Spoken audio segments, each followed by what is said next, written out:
مفتی طارق مسعود special. قرآن کیا بیان کرتا ہے؟ ہاں میں یہ کہہ رہا تھا تھرمامیٹر سے پتہ چلتا ہے کہ حقیقت میں بخار ہے یا نہیں ہے، یہ تھرمامیٹر سے پتہ چلتا ہے۔ تو ہمارے حضرت فرمایا کرتے تھے کہ اصل میں سچی مچی کا دیندار ہے یا نہیں ہے، یا روایتی نمازیں چل رہی ہیں، اس کا پتہ اسی سے چلتا ہے کہ جب کوئی اس پر مصیبت آتی ہے، پریشانی آتی ہے، تو اس کا ری ایکشن کیا ہوتا ہے، اس سے پتہ چل جاتا ہے یہ کتنا پانی میں ہے۔ ایک دم پاگلوں کی طرح بالکل غموں میں دیکھ لو نا، لوگ سر دیواروں سے جا جا کے مار رہے ہیں، ہائے یہ کیا ہو گیا، ہائے اللہ کو میں ہی ملا تھا ٹینشن دینے کے لیے۔ عورتیں بعض دفعہ، اللہ سب عورتوں کے بچوں کی حفاظت کرے، بچہ مر جاتا ہے بالکل ہی دماغ سے کھسک جاتی ہیں، دیوار سے سر جا کے، ماں میرا بچہ، میرا بھائی مسافر خانہ ہے یار، برداشت کرو جتنا اللہ توفیق دے۔ ہم نے ایسی عورتیں بھی دیکھی ہیں، جوان بیٹے کا جنازہ گھر میں، اچانک ہارٹ اٹیک سے جوان بیٹا مر گیا، آنسو نکل رہے ہیں، لیکن اللہ سے کہہ رہی ہیں اللہ یہ آنسو میرے اختیار میں نہیں ہے، کہیں ایسا نہ ہو صبر کا ثواب میرا ضائع ہو جائے۔ ایسی ہم نے اپنی زندگی میں دیکھی ہیں مائیں، روتے ہوئے ڈر رہی ہیں اللہ صبر کا ثواب تو نہیں ضائع ہو جائے گا اس سے۔ ان کو علماء مسئلہ بتا رہے نہیں جی رو لو اس سے ثواب ضائع نہیں ہوگا، لیکن چیخنا چلا کے رونا جائز نہیں ہے۔ آج کسی کے ہاں میت ہو جائے، خواتین کیسے چیختی ہیں، شوہر مر گیا، ہاں ہو ایک شور شرابہ، اور اس کو فیشن سمجھا جاتا ہے۔ اگر کوئی بیچاری آہستہ آہستہ رو رہی ہے، دوسری عورتیں کہتی ہیں دیکھو یہ تو عمل سے لگ رہا ہے انتظار میں تھی کہ کب مرے۔ یہ شو بازیاں چل رہی ہیں۔ باپ کا انتقال ہو گیا، بیٹا آرام سے رو رہا ہے، ابے ان کو تو لگتا ہے غم ہی نہیں ہے، یہ تو دیکھو یہ تو بالکل نارمل، ایک آدھ آنسو وہ تو ویسے ہی انسان ٹپکا دیتا ہے، اور جو چیخ رہا ہے نا اچھل اچھل کے ہاں ہاں کہتے ہیں، یہ ہے اصل باپ سے محبت کرنے والا۔ تو یہ فیشن بن چکا ہے میتوں پہ رونا، آ کے پھر رلانا، یہ بھی ہے۔ اچھا بھلا وہ لوگ چپ کر کے بیٹھے ہوئے ہیں نا میت والے، آپ کے باہر سے کوئی رشتہ دار آئیں گے، دوبارہ سے وہیں سے جہاں سے پروگرام ختم ہوا تھا، شروع ہوا تھا نا، وہیں سے دوبارہ سے شروع ہو جائے گا۔ تو جو آتا ہے پھر وہ ایک نئی کہانی شروع کر دیتا ہے۔ عید کے دن اکثر لوگ کیا کرتے ہیں، کسی کے ہاں میت ہوئی ہو نا تو پہلی عید میں جا کے اس کو رلاتے ہیں، جا کے، یہ بھی غلط ہے۔ عید کا دن تو خوشی کا دن ہے، ہاں یہ ایک نیچرل ہے کہ عید کے دن آپ کے کوئی قریبی عزیز اگر پچھلی عید میں آپ کے ساتھ تھے، اس عید کو نہیں ہے، تو لاشعوری طور پر غم، کیونکہ یہ تو ایک ایسا غم ہے ہم نے خود بھگتا ہوا ہے۔ ہمارے والد صاحب تو عید کے دن بڑا زبردست انتظام کرتے تھے، رمضان پورا ہمارا ان کے ساتھ گزرتا۔ تو جب پہلی عید ہماری زندگی میں آئی نا والد صاحب کے بغیر، تو وہ مجھے یاد ہے کہ وہ دن ہم پہ بڑا بھاری گزرا۔ ہمیں ایک ایک پل یاد آ رہا تھا، یار والد صاحب صبح نماز پڑھ کے آتے تھے، پھر یہ کرتے تھے، وہ آج وہ ہماری زندگی میں نہیں ہے۔ تو یہ لاشعوری، یہ تو محبت کی علامت ہے، لیکن اس کی وجہ سے آپ کپڑے نہ پہنے، نہائیں دھوئیں نہیں، خوشبو نہ لگائیں، اچھا کھانا نہ کھائیں، یہ کیا ہے؟ حرام ہے۔ جو غم نیچرل ہے وہ غم ہوگا، اور اس پہ اللہ خوش بھی ہوتا ہے۔ اگر اتنا بھی غم نہیں ہو رہا کہ آپ کی عید کے دن آپ کو اپنی ماں یاد ہی نہیں آ رہی، اور اپنا مرحوم آپ کو جو ہمیشہ عید آپ کے ساتھ منایا کرتے تھے، تو یہ تو اس کی علامت ہے آپ پتھر دل ہے نا، یہ تو اس کی علامت ہے آپ کا دل کیا ہے؟ پتھر کا ہے۔ تو جو غم خود بخود ہو رہا ہے وہ نیچرل ہے، سوچ کے اس غم منانے کی آپ کو عید کے دن اجازت نہیں ہے، کیونکہ غم کا دن نہیں ہے، یہ کس کا دن ہے؟ خوشی کا دن ہے۔ تو میری زندگی میں، ہم لوگ کی زندگی میں تو بڑا غم کا دن تھا جو پہلی عید تھی، یعنی ایک غم ہو رہا تھا، لیکن ہم نہائے بھی، کپڑے بھی پہنے، عید کی نماز پڑھنے بھی گئے، مبارکباد بھی دی، جو اچھا کھانا گھر میں بن سکتا تھا۔ پہلے مائیں شیر بنایا کرتی تھیں بڑی زبردست، آج کل وہ بھی مارکیٹ سے شارٹ ہو گئی ہے، وہ شیر بھی مارکیٹ میں نہیں ہے آج کل۔ اتنا مزہ آتا تھا وہ عید کے دن، شیر کے پیالے بنتے تھے، وہ بھی اب بندی لگی لگائی وہ شیر آ رہی ہے پیکنگ کی۔ خیر اب کیا دکھڑے لے کے بیٹھے ہم۔ تو جو خود بخود غم ہو رہا ہے وہ ٹھیک ہے، عید کے دن غم پراپر طریقے سے منانا یہ کیا ہے؟ یہ غلط ہے۔ اب رشتہ دار آ کے آپ کو چھیڑ رہے ہیں نا کہ رو، ٹھیک ہے نا، رو، تو یہ ٹھیک نہیں ہے۔ خیر میں کہاں سے کہاں بات چلی گئی۔ تو تو قرآن کہتا ہے اذا مسہ الشر جزوعا واذا مسہ الخیر منوعا. تو خوشی میں اترانا نہیں ہے. بہت پیسہ آ گیا, ابھی غریب تھے, اچانک پیسہ آ گیا تو بالکل کالر ہی نیچے نہیں ہو رہا. نیا نیا پیسہ آتا ہے نا آدمی کے پاس, شو مار رہا ہوتا ہے باتوں باتوں میں جا کے, تو پتہ چل جاتا ہے یہ اس کی اوقات تھی نہیں لیکن اس کے پاس آ گیا. اچھا, دوسروں کو جو چڑ ہوتی ہے نا, یہ بھی اس کی علامت ہے, یہ ان کی بھی اوقات ہے نہیں, وہ بھی چڑ کر رہے ہوتے ہیں. اس کی سائیکل پہ گھومتا تھا, لینڈ کروزر پہ گھوم رہا ہے. گھومنے تو لینڈ کروزر, ہیلی کاپٹر پہ گھوم جائے, تمہیں کیا مسئلہ ہو رہا ہے تمہارے ساتھ. خیر, تو قرآن کیا کہتا ہے, جلدی سے یہ آیت میں مکمل کر لوں نا جو آج ہم نے پڑھی ہے. الا المصلین, تو ایمان کی پہلی علامت قرآن کیا بیان کرتا ہے, جیسے بخار ہوگا تو ماتھا لازمی گرم ہوگا, ایسا ہو نہیں سکتا کہ ماتھا گرم نہ ہو, لیکن یہ ضروری نہیں ہے کہ ماتھا گرم ہو اور بخار بھی ہو. تو ایمان ہوگا تو لازمی نمازی ہوگا, لیکن نمازی ہے اور ایمان بھی ہے یہ ضروری نہیں ہے. نہیں آ رہی بات سمجھ میں؟ ہم اگر نماز پڑھتے ہیں تو ہمارا ایمان بھی کامل ہے, ضروری نہیں ہے, لیکن ایسا نہیں ہو سکتا کہ ایمان کامل ہو اور نماز ہماری زندگی سے شارٹ ہو, یہ نہیں ہو سکتا. آگے بھی جتنی علامتیں اس میں بھی ہے الا المصلین الذین هم علی صلاتهم دائمون. قرآن کہتا ہے جس نمازی کی میں بات کر رہا ہوں نا, جس میں ایمان ہوتا ہے, وہ نمازی نہیں جو نماز پڑھتا ہے, یہ وہ نمازی ہے جو اپنی نمازوں پہ ہمیشگی قائم کرتا ہے, دوام, کبھی بھی اس کی نماز نہیں چھوٹتی. سفر ہو, حضر ہو, جہاز میں ہو, ٹرین میں ہو, ایمرجنسی ہو, بیمار ہو, کچھ بھی ہو, میدان جنگ میں بھی ہو, اس کی نماز اس سے قضا نہیں ہوگی. یہ جو امام ابو حنیفہ 2 نمازیں سفر میں اکٹھی پڑھنے کے قائل نہیں ہے نا, وہ کہتے ہیں اکٹھی ہوں گی لیکن اس طرح سے ہوں گی کہ نماز کو مؤخر کر کے دوسرا وقت کے قریب اور دوسری نماز, اس طرح سے انہوں نے حدیثوں میں تطبیق دی ہے.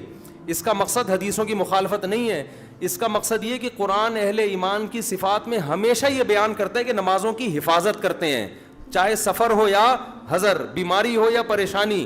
وہ اتنی زیادہ تاکیدیں ہیں کہ ان کی رائے یہ کہ جب تک اس جیسی مضبوط دلیلیں قائم نہیں ہو جائیں, بالکل بے غبار 2 اور 2 4 کی طرح متواتر روایات نہ ہو جن میں قضا کرنے کی اجازت دی جا رہی ہے سفر میں, اس وقت تک ان کا قول کیا ہے کہ ہم نمازوں کو قضا کرنے کی اجازت نہیں دیں گے, کیونکہ بہت زیادہ تاکید ہے. ایمان کی علامت ہے, محافظت کا مطلب ہی یہی ہوتا ہے کہ وقت سے پہلے پڑھ لینا اس کو.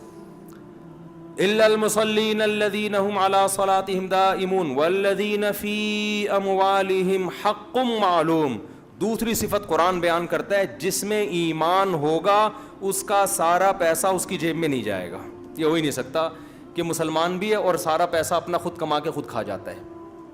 اٹ ازنٹ پاسبل, یہ ممکن نہیں ہے. بلکہ قرآن کیا کہتا ہے, اچھا اے اللہ ٹھیک ہے, پھر یہ علامت ہے کہ جتنا پیسہ کماتا ہے اس میں سے غریبوں کو بھی دیتا ہے. اللہ کہتے ہیں نہ, دینا بھی کافی نہیں ہے. وہ تو انگریز بھی دے دیتے ہیں, کہتے ہیں حق للسائل والمحروم. ان کے مال میں جو مستحق بھکاری ہیں اور جو محروم لوگ ہیں ان کا پراپر حصہ ہوتا ہے. حق کا مطلب لازمی, یہ سمجھتے ہیں یہ تو لازمی دینا, یہ ہمارا ہے ہی نہیں, یہ تو اللہ نے ہمیں زیادہ ایکسٹرا اس لیے دیا ہے تاکہ ہم ان کو دیں. تو اللہ ڈائریکٹ ان کو دینے کے بجائے ہمارے ذریعے سے دلوا رہا ہے, یہ انہی کا ہے. حق کا مطلب کیا ہوتا ہے, اپنا قرضہ کوئی آپ سے مانگنے کے لیے آ جائے تو آپ کہتے ہو یہ لو جی 1 لاکھ, اب میرا احسان یاد رکھنا.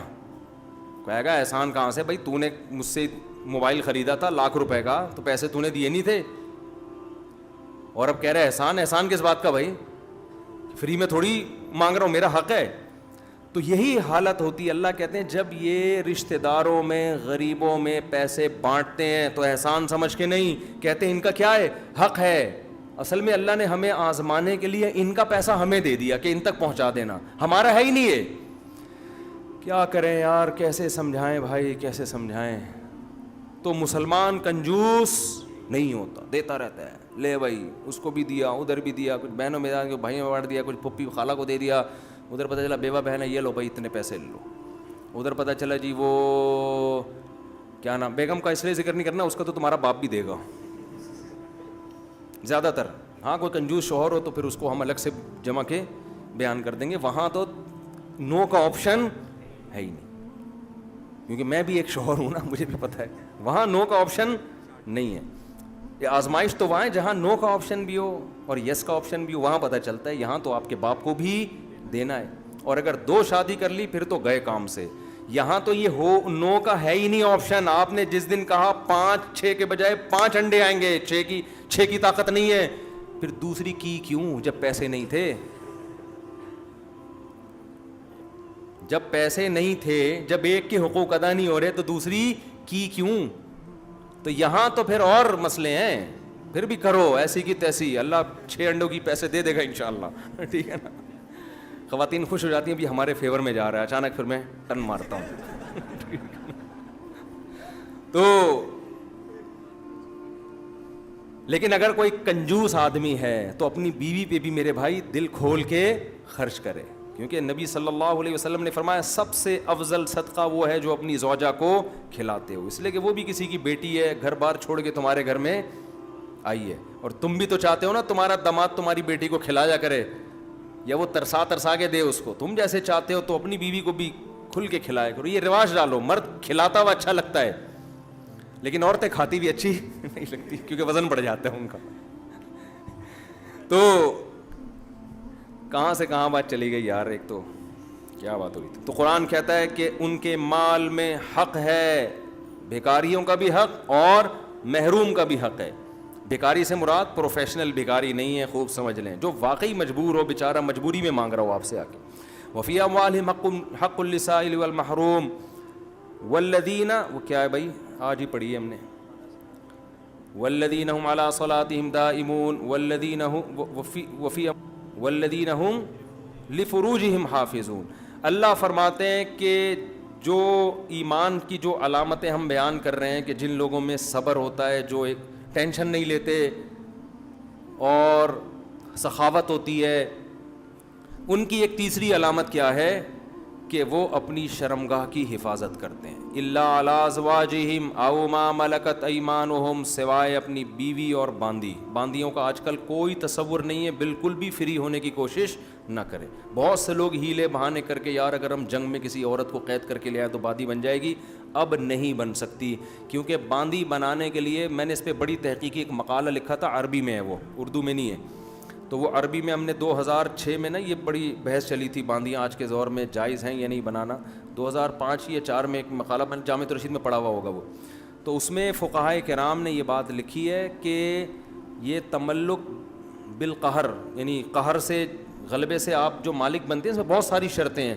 اس میں ایک بہت اہم ترین شرط یہ ہے کہ کفار تملک بالقہر کو جائز بھی سمجھتے ہوں, یعنی کوئی ایگریمنٹ نہ ہو آپس میں, ان کے ہاں یہ ہو, یہ دنیا میں یہ رائج ہو, سمجھ رہے ہو. اور آج دنیا میں یہ رائج نہیں ہے, یہ غیر قانونی سمجھا جاتا ہے, پوری دنیا کا ایگریمنٹ ہو گیا ہے کہ کوئی کسی کو غلام نہیں بنا سکتا. تو اسلام میں غلام بنانا فرض نہیں ہے, سمجھتے ہو. پہلے تو یہ تھا کہ یہ غلام بن گئے تو یہ وہ لے گئے, یہ انہوں نے ان کے بندوں کو لے لیا, تو اب یہ ایگریمنٹ ہو چکا ہے کہ ایک دوسرے کو غلام نہیں بنائیں گے. تو غلام بنانا فرض نہیں ہے اسلام میں, اجازت تھی اس کی, اور حکمتیں کیا تھیں, مصلحتیں کیا تھیں, یہ بھی ٹاپک نہیں ہے, اس میں بڑی مصلحتیں تھیں.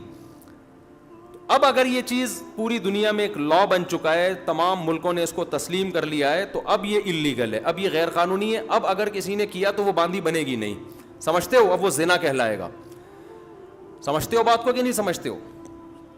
بعض لوگ کہتے ہیں کہ اسلام میں ایک چیز جائز تھی تو کون پابندی لگا سکتے ہیں, اسلام میں فرض واجب نہیں تھی, اور اگر ترغیبی بھی ہوتی نا تو ترغیب بھی غلاموں کو آزاد کرنے کی ہے, غلام بنانے کی کہیں بھی ترغیب نہیں ہے. آزاد کرنے کی تو بہت ہے کہ اسلام نام ہے غلام آزاد کرنے کا, قرآن کہتا ہے, اور قسم کے کفارے میں غلام کو آزاد کروایا جا رہا ہے, اور قتل ہو گیا آپ سے غلطی سے تو غلام آزاد کرو. تو آزاد کرنے کا تو ہمیں ملتا ہے, بنانے کی کوئی ترغیب نہیں ملتی. اب وہ کیا وجوہات سے اسلام نے اجازت دی تھی وہ ابھی ٹاپک نہیں ہے, بہت لمبی بحث ہو جائے گی. تو اب یہ ممکن نہیں, اب آپ کے پاس بیوی کے علاوہ کوئی اور آپشن نہیں ہے. تو اس میں انٹرنیٹ پر فحش فلمیں دیکھنا بھی آ گیا, ہینڈ پریکٹس بھی آ گیا, اور پتہ نہیں کیا کیا بےہودگی معاشرے میں رائج ہو رہی ہے. تو عورت سوائے اپنے شوہر کے اور شوہر سوائے اپنی بیوی کے, ان کے علاوہ کسی اور سے اس قسم کا کوئی ریلیشن قائم کرنا یا کوئی انسٹرومنٹ وغیرہ بےہودگی, یہ بھی آج کل بہت چل پڑی ہے. یہ تمام چیزیں اسلام نے حرام قرار دے دی ہیں. تو صرف اس ایک دوسرے سے لطف اندوز ہو سکتے ہیں, اس کے علاوہ اور کوئی راستہ نہیں ہے. قرآن کہہ رہے ہیں ہاں یہ لوگ قابل ملامت نہیں ہیں, تو آپ نکاح کریں, 4 بیویاں رکھیں اپنے خرچے پہ, قابل ملامت نہیں ہیں. اور اگر برے راستے کی طرف گئے تو یہ قابل ملامت ہے.